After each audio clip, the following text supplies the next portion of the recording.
Welcome back.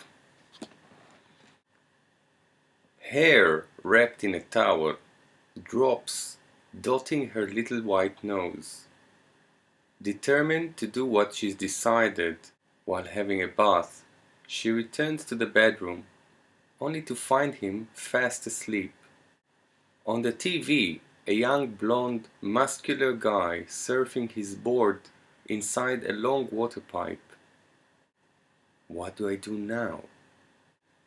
She finds the remote on her side of the bed, near his rested palm.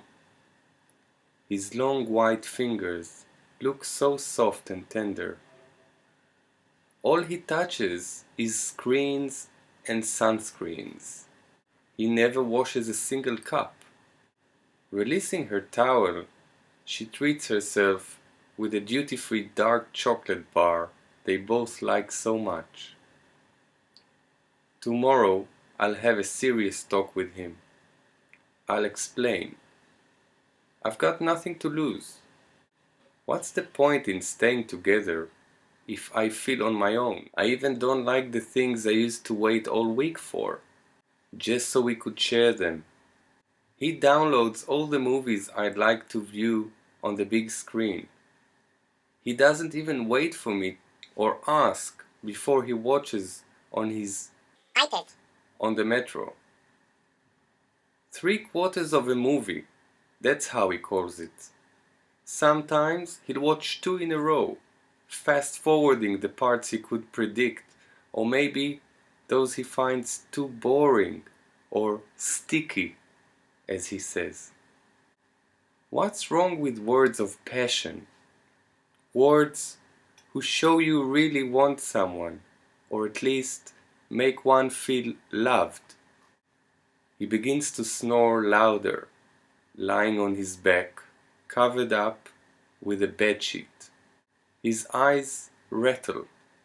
His lips move, saying something she cannot fathom. She stares at him. A tear gathers water weight, accumulating at her eye corner. I had enough of one night. She blinks it out, drying her cheek with her backhand. He just doesn't know who is he for me. He must have forgotten I'm real, living in his virtual world with his weird languages. He can spend hours with his mates talking C++. What kind of a language is that? It doesn't mean anything to me. Maybe I've also been programmed at some stage by a clever engineer to be obedient, to make pasta, to shave my legs, so he wouldn't feel I'm human. Maybe that is human. It's not that. I did it way before I met him. I'm just trying to find excuses. It's not his fault. If it was, then I'd stay and talk it over. I just know it's over. As sad as it is, I'm happy I realized it while I'm still in my 20s. She opens the wardrobes. What shall I wear tomorrow? I've got to see that gross manager again. Update him with figures. He'll be mad when he'll realize it's not 3 but nearly 6 million euros, if we include the cost of loans we took this quarter. What am I thinking about? My life is falling apart and I'm occupied with work. Okay, I don't want to look too sexy, especially after that dress he saw me in on Monday. Wow, tomorrow is Friday. Where have I lost Wednesday? I love this day so much.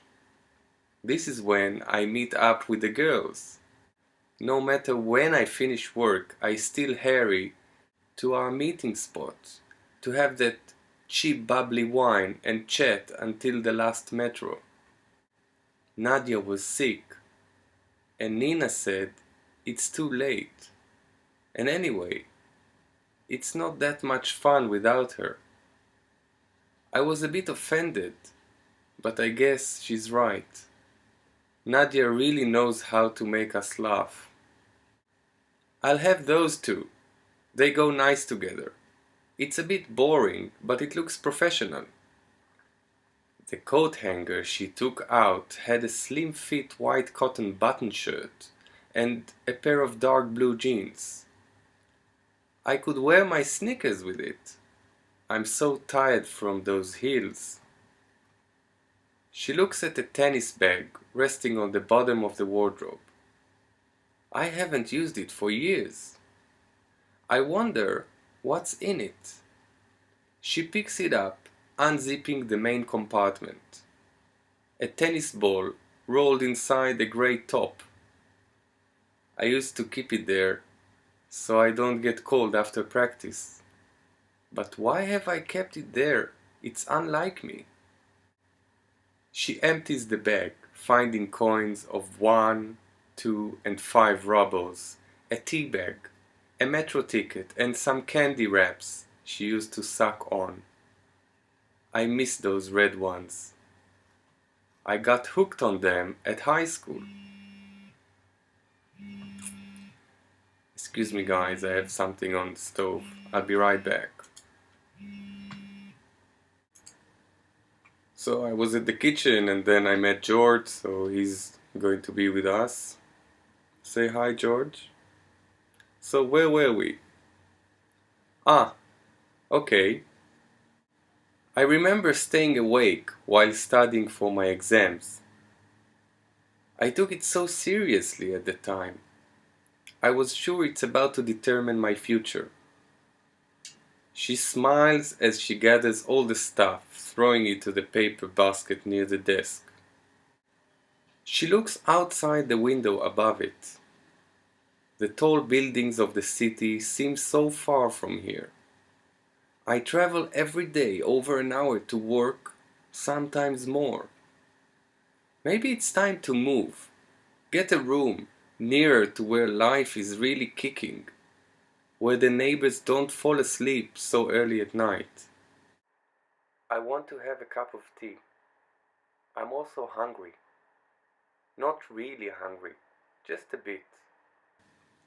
Her feet are walking, carrying the body above them to the kitchen. I'm definitely programmed.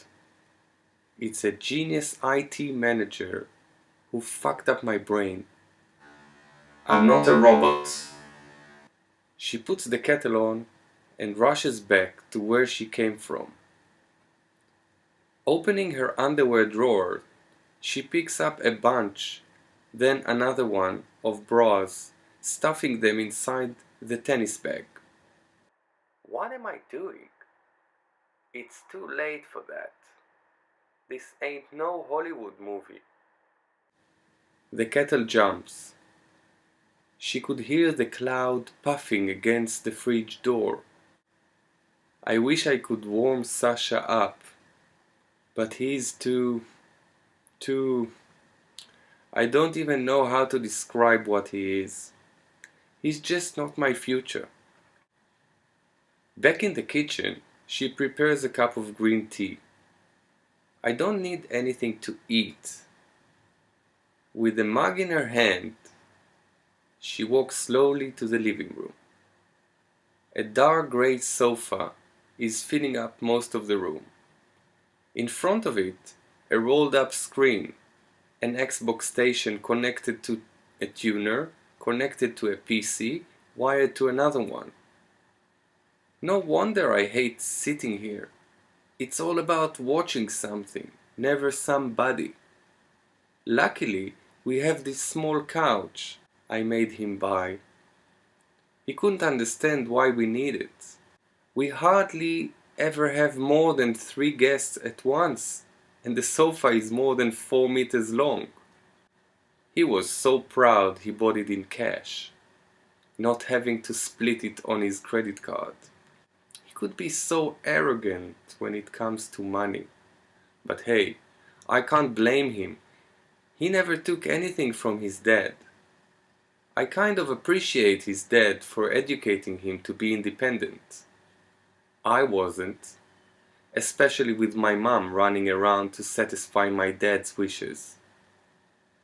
Am I becoming like her? Is that my C++ description? A human being who is built to eat, fuck, cook and email Excel sheets.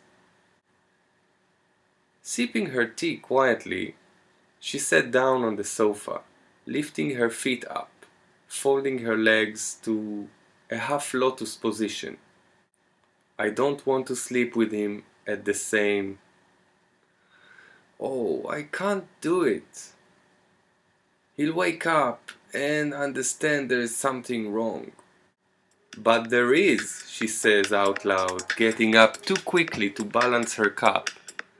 Leaving it on the table, she doesn't look back to see how bad is the stain.